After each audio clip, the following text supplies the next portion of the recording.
But this will be like intermittent fasting, right? Wrong.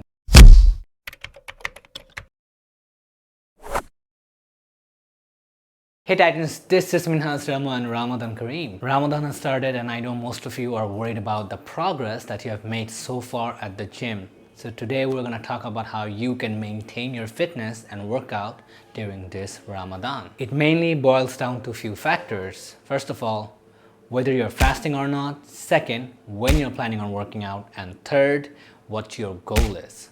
So we're going to start with the goal. Since you're watching this video, I'll consider you to be fasting. Now, if you're planning to work out before iftar, these are my recommendations for your goals. First of all, work out for maintenance.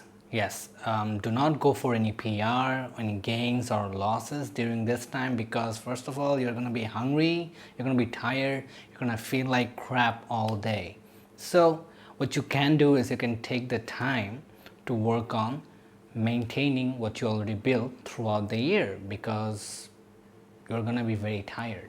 It took you a long time to get into a habit of working out regularly. Our job is to maintain that habit as well so that whenever the Ramadan ends, you don't end up quitting your healthy lifestyle because fitness is not the end result, it's literally the journey. You become fit by having a fit and healthy lifestyle. But this will be like intermittent fasting, right? Wrong. During intermittent fasting, you're allowed to drink unless you're doing a dry fasting. Only then you will not be allowed to drink. Intermittent fasting and Ramadan fasting is not the same thing. So workouts will make you thirsty and that is fact. Our performance is dependent on our hydration status. Unless you want to know what it feels like to work out or go through severe dehydrations, it is better to keep things to a minimum level. Just enough to make your muscles happy, but not too much that your body screams for water. According to this research, as little as 3% of dehydration can have a significant impact on your performance.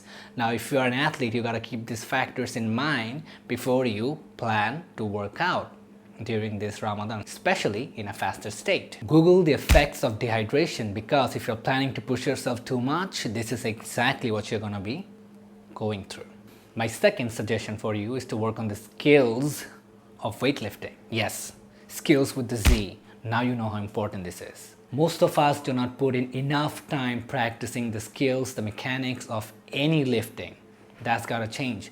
Ramadan is an excellent time for you to practice all the skills, all the cues of weightlifting. This way, you'll be able to lower the weight and practice on form for a change and give your back a little rest with all those heavy deadlifting.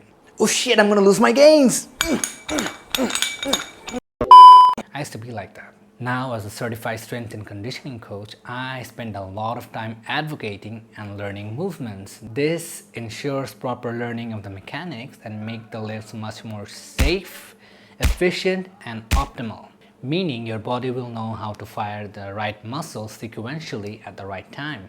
You see, movements are a series of careful muscle contraction. Working on the movements enforces this pattern and make our movements much more powerful and efficient. Practicing your movement is an excellent way to upgrade your lift, improving your posture and maximizing your PR. Just make sure when you're practicing the movement, do it with light weight. Lightweight, baby! Now, if you have noticed that I haven't said anything about muscle gain, weight loss, etc., etc., it's because of these aforementioned reasons. Use this Ramadan to work on your patience, practice the skills and mechanics, and make the most of it. Now that you know what your goals are, how do you use this recommendation if you are planning to work out before iftar? Number one, your difficulty level should be at 5. It is also known as RPE or rate of perceived exertion. 10 being the hardest and 1 being super easy. Make sure you are working out at lower difficulties, mainly at 5 or below 5. Number 2.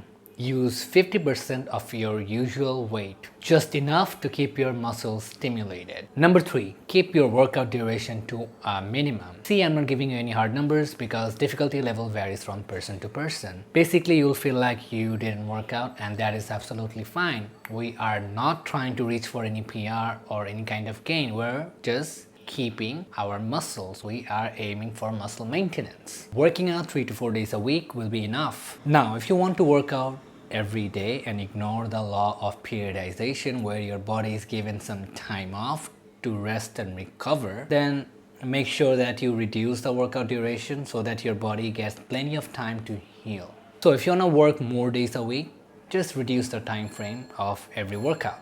That's it. Best time to work out would be 1 to 2 hours before iftar or immediately after iftar. This is merely a suggestion. The reason I recommend working out before iftar is because after iftar you're gonna have tarabi and then suhoor, and it's not usually wise to work out few hours before you go to bed because your heart rates are going to be elevated and you're going to have a hard time sleeping. One other school of thought is that you can work out very early in the morning, but I do not recommend that because you're going to be hungry and you're going to be thirsty for the rest of the day. But if you work out just before iftar, probably 1 to 2 hours before, you can use iftar as your workout meal, and that way you can quench your thirst and hunger immediately after workout. So choose wisely. So these are my recommendation if you choose to work out before iftar. Now, what about after iftar? You can do basically everything. Just make sure to listen to your body because not everyone feels the same way. Some of you may feel tired, some of you may feel just lazy. My recommendation would be to listen to your body and act accordingly. If you're planning to work out late at night, I will just advise you to make sure that it isn't affecting your sleep because that is one thing that affects everyone, and sleep is the most important thing when it comes to fitness because that is when we grow. That is when all the recovery and healing takes place. Now about the sleep thing. If you plan to work out late at night, make sure that it doesn't affect your sleep because I am sensitive to this kind of things because if I work out late at night, I have a hard time sleeping. But if it doesn't affect you, go for it. Just drink plenty of water and you're good to go. That's it. Now you know how to work out during Ramadan. Go and slay the workout. If you have found this video helpful, please share it with your friends so that they can get some value from it. Don't forget to like, subscribe and share. That way you're gonna support this channel. Be sure to check out my Instagram page where I'm gonna be posting a lot of bloopers and behind the scenes and many other tips and tricks. Now you know what you should focus on. See you again next time.